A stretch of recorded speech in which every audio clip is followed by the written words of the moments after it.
आज की हमारी चर्चा का केंद्र है एक प्राचीन ज्ञान ऋषि वाग्भट द्वारा रचित अष्टांग हृदयम। हम उस रहस्य को समझने की कोशिश करेंगे जो शीत ऋतु मतलब सर्दियों का मौसम हमारे शरीर को बताता है।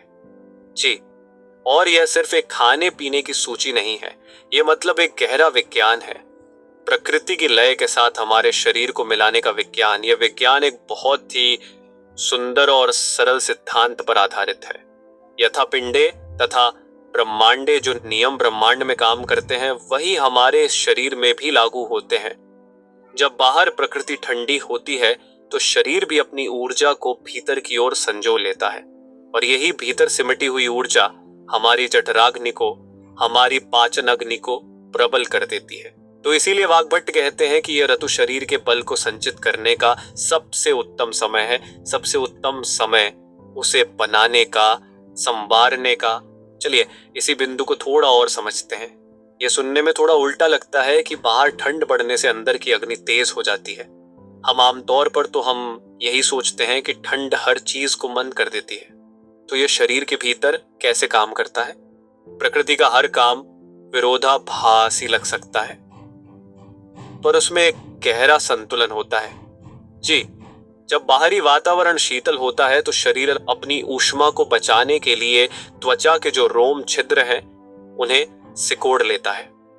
अच्छा, जैसे कोई ठंड लगने पर अपने हाथ पैर समेट कर बैठ जाता है, वैसे ही शरीर अपनी गर्मी को बाहर जाने से रोकता है तो वो गर्मी अंदर ही रह जाती है। हाँ, वो रुकी हुई ऊष्मा शरीर के केंद्र में मतलब उदर में जमा हो जाती है और वहां जो जठराग्नि है उसे प्रचंड बना देती है। अच्छा, तो यह एक तरह की आत्मरक्षा प्रणाली है ऊर्जा को भीतर केंद्रित करने की। बिल्कुल, लेकिन इस बढ़ी हुई अग्नि का क्या कोई दूसरा पहलू भी है? मेरा मतलब है, अगर यह इतनी प्रबल है तो क्या यह नुकसान भी कर सकती है? यह एक बहुत ही सूक्ष्म और महत्वपूर्ण प्रश्न है। हम वाग्भट हमें सावधान करते हैं कि यह प्रबल अग्नि एक दो धारी तलवार की तरह है। अच्छा, अगर इसे सही समय पर सही ईंधन नहीं दिया गया, मतलब पौष्टिक और भारी भोजन, तो यह अग्नि शरीर की अपनी धातुओं को ही भस्म करना शुरू कर देती है। ओहो, जैसे किसी चूल्हे में लकड़ी खत्म हो जाए तो वो चूल्हे की मिट्टी को ही तपाने लगता है। तो इससे शरीर में रूखापन और कमजोरी आती होगी। रूखापन, कमजोरी और वात का प्रकोप बढ़ता है। तो इसका मतलब यह है कि सर्दियों में भूखा रहना या बहुत हल्का फुल्का भोजन करना शरीर के लिए और भी ज्यादा हानिकारक हो सकता है। बिल्कुल, ये सोच तो आधुनिक डाइटिंग के सिद्धांतों से बिल्कुल अलग है। सही बात है, आयुर्वेद शरीर को एक यज्ञ की वेदी मानता है और जठराग्नि को उस यज्ञ की अग्नि। हम इस मौसम में यह अग्नि सबसे प्रबल है, इसलिए उसे उत्तम आहुति चाहिए। यह वो अवसर है जब हम जो भी खाते हैं वह व्यर्थ नहीं जाता, वो शरीर का हिस्सा बनता है। जी, शरीर की सातों धातुओं को रस, रक्त, मांस, मेद, अस्थि, मज्जा और शुक्र पुष्ट बनाता है, मजबूत बनाता है। यही शरीर की नींव है। यहाँ एक और दिलचस्प बात सामने आती है स्वाद को लेकर। हम इस मौसम में 3 विशेष स्वादों पर जोर देने को कहा गया है। मधुर यानी मीठा, अम्ल यानी खट्टा और लवण मतलब नमकीन। जी, इन 3 स्वादों में ऐसी क्या खासियत है? इसका रहस्य इन स्वादों के गुणों में छुपा है। ये तीनों रस जो हैं वो पृथ्वी और जल तत्व से बने हैं। अच्छा, तो इनका स्वभाव गुरु यानी भारी, स्निग्ध यानी चिकनाई युक्त और उष्ण यानी गर्म होता है। और यह गुण सर्दियों में बढ़े हुए वात दोष को शांत करते हैं, क्योंकि वात का स्वभाव रूखा, ठंडा और चंचल होता है, तो यह उसे संतुलित करते हैं।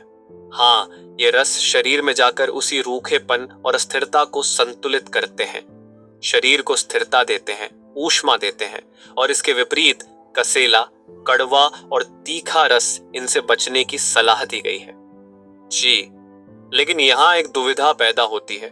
आज का पोषण विज्ञान तो कहता है कि कच्ची सब्जियां, सलाद और कड़वी चीजें खानी चाहिए, उनमें एंटीऑक्सीडेंट्स होते हैं, विटामिन होते हैं। हम तो क्या यहाँ आयुर्वेद और आधुनिक विज्ञान में टकराव है? ये टकराव नहीं है, ये दृष्टिकोण का अंतर है। अच्छा, आयुर्वेद किसी भी भोजन को अच्छा या बुरा नहीं कहता। वो ये देखता है कि वह किसके लिए, किस मौसम में और किस अवस्था में उपयुक्त है। हम कसले, कड़वे और तीखे रस, यह वायु और आकाश तत्व से बने हैं, तो स्वभाव से रूखे, ठंडे और हल्के होते हैं। मतलब ये वात को और बढ़ाएंगे। बिल्कुल। सर्दियों में जब वात पहले से ही बढ़ा हुआ है, इन रसों का सेवन करना जलती अग्नि पर ठंडी हवा का झोंका मारने जैसा है। हम अग्नि भड़केगी लेकिन अस्थिर हो जाएगी और अंततः बुझ जाएगी। इसका मतलब यह नहीं कि इन सब्जियों को छोड़ दें, बल्कि उन्हें सही तरीके से पकाकर घी और मसालों के साथ सेवन करें ताकि उनके रूखे और ठंडे गुण संतुलित हो जाएं। जी, कच्चा सलाद इस मौसम में अग्नि पर एक बोझ है। तो अब असल सवाल पर आते हैं। इस ज्ञान के आधार पर हमें अपनी थाली में क्या शामिल करना चाहिए? जब हम जानते हैं कि हमारी पाचन शक्ति चरम पर है, तो इसका सबसे अच्छा उपयोग कैसे करें? वाग्भट उन चीजों की सलाह देते हैं जो अग्नि को सहारा दें, उसे बुझाए नहीं, और सूची बहुत सहज है। सबसे पहले और सबसे महत्वपूर्ण है घृत, यानी घी। घी को लेकर तो आजकल बहुत भ्रम है। इसे वसा मानकर कई लोग इससे बचते हैं, लेकिन यहाँ तो इसे अमृत तुल्य माना गया है। हाँ, क्योंकि इसे सिर्फ एक खाद्य पदार्थ की तरह नहीं देखा गया।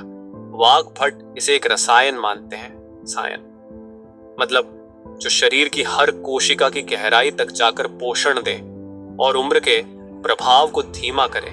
इसे अग्नि का मित्र कहा गया है। अग्नि का मित्र ये अग्नि को बुझाता नहीं, बल्कि स्थिर और प्रबल बनाता है। जैसे हवन की अग्नि में घी डालने से वह और प्रज्वलित होती है और उसकी लौ स्थिर हो जाती है, जी वैसे ही जठराग्नि के लिए घी काम करता है। ये एक योगवाही भी है जो पोषक तत्वों को शरीर के अंतिम ऊतक तक पहुंचाता है। घी तो समझ आया, लेकिन आजकल प्लांट बेस्ड डाइट्स का भी चलन है। तो क्या उनके लिए कोई समाधान है जो दूध या घी नहीं लेते? बिल्कुल। दूसरा महत्वपूर्ण पदार्थ है तिल और तिल का तेल। अच्छा तिल, यह गुण में उष्ण यानी गर्म और स्निग्ध मतलब चिकनाई युक्त होते हैं। सर्दियों में तिल भोजन भी है और औषधि भी। हम इसे खाने के लिए भी कहा गया है और शरीर पर अभ्यंग यानी मालिश के लिए भी। यह शरीर को भीतर और बाहर दोनों ओर से गर्म और कोमल रखता है। और दूध और घी के संयोजन का भी उल्लेख है। यह सुनने में थोड़ा भारी लगता है, लेकिन प्रबल अग्नि के लिए यह उत्तम भोजन है। यह शरीर को स्थिरता देता है। इसके बाद आते हैं अनाज, जैसे गेहूं और जौ, जिनकी तासीर गर्म होती है, और साथ ही मूंग का सूप। मूंग का सूप तो बहुत पौष्टिक माना जाता है, सबसे सरल और सबसे पौष्टिक, खासकर घी और हींग के तड़के के साथ। यहाँ तड़का सिर्फ स्वाद के लिए नहीं है, यह पाचन को और आसान बनाने का एक योग है। और मिठास के लिए जाहिर है चीनी का तो जिक्र नहीं होगा, बिल्कुल नहीं। यहाँ गुड़ और शहद का स्थान है। गुड़ को उष्ण शक्ति का स्रोत माना गया है। हम ये तुरंत गर्मी देता है और पाचन में बाधा नहीं डालता। तो हर चीज का एक गहरा उद्देश्य सिर्फ पेट भरना नहीं, बल्कि शरीर को भीतर से मजबूत करना। जितना जरूरी ये जानना है कि क्या खाएं, उतना ही जरूरी यह भी है कि किन चीजों से बचें। जी, अग्नि को अगर हम मित्र बना रहे हैं तो उसके शत्रुओं को भी पहचानना होगा। यही स्वास्थ्य का मूल सूत्र है, अग्नि की रक्षा। वाग्भट कहते हैं कि सारे रोगों का मूल कारण मंदाग्नि है। मंदाग्नि, इसलिए कुछ चीजें वर्जित हैं। सबसे पहली और सबसे स्पष्ट चीज है ठंडा पानी और शीतल भोजन, मतलब फ्रिज से निकाली हुई चीजें और बर्फ वाले पेय पदार्थ। सीधे तौर पर यह जलती हुई आग पर पानी डालने जैसा है। वो आग को तुरंत बुझा देता है, और जब अग्नि मंद होती है तो भोजन पचता नहीं, बल्कि पेट में पड़ा पड़ा सड़ता है। इसी अधपचे भोजन से एक विषैला पदार्थ बनता है, जिसे आयुर्वेद में आम कहते हैं। आम और यही रोगों का कारण बनता है। जी, ये आम शरीर के स्रोतों में जाकर जम जाता है और वहीं से रोगों का द्वार खुलता है। और रात के भोजन के बारे में क्या नियम है? आजकल लोग अक्सर देर रात को भारी भोजन करते हैं। रात में अग्नि स्वाभाविक रूप से शांत होती है। सूर्य के साथ ही हमारी जठराग्नि का बल भी घटता है। अच्छा, वो विश्राम कर रही होती है, उस पर भारी कच्चा या ठंडा भोजन डालना ये एक सोए हुए व्यक्ति को भारी काम सौंपने जैसा है। और वो भोजन अपाचा जाता है, बिल्कुल, और आम का निर्माण करता है। यहाँ दही, केला और ठंडे सलाद का भी जिक्र है। खासकर रात के समय यह तो स्वास्थ्यवर्धक माने जाते हैं। फिर इनसे परहेज क्यों माने जाते हैं? लेकिन हर चीज का एक समय, एक ऋतु और एक सही संयोग होता है। हम ये चीजें स्वभाव से ठंडी, भारी और अभिसंधी होती हैं, मतलब शरीर के सूक्ष्म स्रोतों को, चैनल्स को अवरुद्ध करती है, ब्लॉक करती है। जी, यह शरीर में कफ को बढ़ाती है और सर्दियों में बढ़ा हुआ कफ अग्नि को वैसे ही ढक लेता है जैसे राख आग को ढक लेती है। तो अग्नि अपना काम ठीक से नहीं कर पाती, इसलिए दिन के समय सीमित मात्रा में इनका सेवन किया जा सकता है, पर रात में और सर्दियों में इनसे बचना ही अग्नि की रक्षा करना है।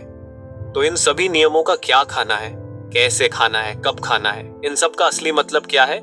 ये सिर्फ सर्दी जुकाम से बचना तो नहीं हो सकता। नहीं, इसका कोई बड़ा और गहरा उद्देश्य भी होगा। हम इस पूरी प्रक्रिया से क्या हासिल करने की कोशिश कर रहे हैं? इसका सबसे बड़ा और अंतिम उद्देश्य है ओज का निर्माण। ओज शीत ऋतु शरीर की धातुओं को बनाने का एक सुनहरा अवसर है। यह एक अद्भुत श्रृंखला है। जब हम सही आहार लेते हैं तो प्रबल अग्नि उसे पचाकर सबसे पहले धातु रस बनाती है। फिर यह उत्तम रस धातु रक्त का निर्माण करती है। शुद्ध रक्त से मांस बनता है, मांस से मेद का पोषण होता है। ये तो एक पूरी चैन रिएक्शन जैसा है। बिल्कुल, मेद से अस्थि को मजबूती मिलती है, अस्थि से मज्जा का निर्माण होता है और अंत में मज्जा से अंतिम धातु शुक्राणु बनती है। और अगर पहली कड़ी यानी रस की कमजोर बनी हो तो आगे की सभी धातुएं स्वतः ही कमजोर हो जाएगी। बिल्कुल, और जब ये सातों धातुएं उत्तम गुणवत्ता की होती है तो इन सभी के सार से एक अष्टम, एक दिव्य तत्व का निर्माण होता है जिसे ओज कहते हैं। जी, जिससे ओज कहते हैं। और यह ओज क्या है? यह कोई शारीरिक तत्व है, कोई हार्मोन्स है या कोई ऊर्जा है? ओज उन सातों धातुओं का सार है, उनका मक्खन। यह कोई भौतिक चीज नहीं है जिसे आप देख सके। हाँ, लेकिन यह शरीर के सबसे सूक्ष्म और सबसे शक्तिशाली ऊर्जा है।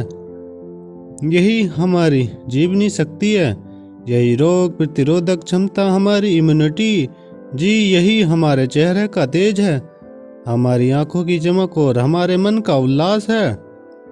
जब ओज मजबूत होता है तो मन प्रसन्न रहता है, शरीर स्थिर और बलवान होता है और रोग पास नहीं भटकते। तो गलत आहार या मंद अग्नि इसी ओज को घटाती है। जी, जिससे देह अपना प्रकाश और अपनी शक्ति खो देती है। यह शरीर में चेतना और पदार्थ के बीच का सेतु है। तो यह पूरी कवायद सिर्फ पेट भरने की नहीं बल्कि जीवन शक्ति के उस सार को बनाने और सहेजने की है। बिल्कुल, हम सर्दियों में सही भोजन करके जो बल इकट्ठा करते हैं वे ओज बनकर पूरे साल हमारी रक्षा करता है। यह एक इन्वेस्ट की तरह है। जी, अपने स्वास्थ्य के भविष्य के लिए एक निवेश। यह शरीर के खजाने को भरने का मौसम है। तो सार यह है कि शीत ऋतु स्वयं या परहेज का नहीं बल्कि शरीर के बल और शक्ति के निर्माण का समय है, उसके खजाने को भरने का समय है। जो व्यक्ति इस मौसम में प्रकृति की इस लय को समझकर उसके साथ चलता है, उसका शरीर आने वाले पूरे वर्ष की चुनौतियों के लिए तैयार हो जाता है। प्राकृतिक हमें हर ऋतु में एक मौन संदेश देती है, मेरे साथ चलो, मेरे लय को अपनाओ और तुम्हारी देह उसी लय में स्वस्थ और आनंदित रहेगी। और यह हमें एक गहरे विचार के पास छोड़ जाता है। जी, हम अगर हमारा आहार और जीवन सर्दियों से इतना गहराई से जुड़ा हो तो वसंत, ग्रीष्म और वर्षा जैसी अन्य ऋतुएं वे हमें अपनी जीवन, अपने मन और अपनी दिनचर्या के बारे में कौन से सूक्ष्म संदेश दे रही होगी जिसे हम अपनी भागदौड़ में शायद सुन ही नहीं रहे। इस बेहद ज्ञानवर्धक और रोचक चर्चा के लिए आपका बहुत बहुत धन्यवाद।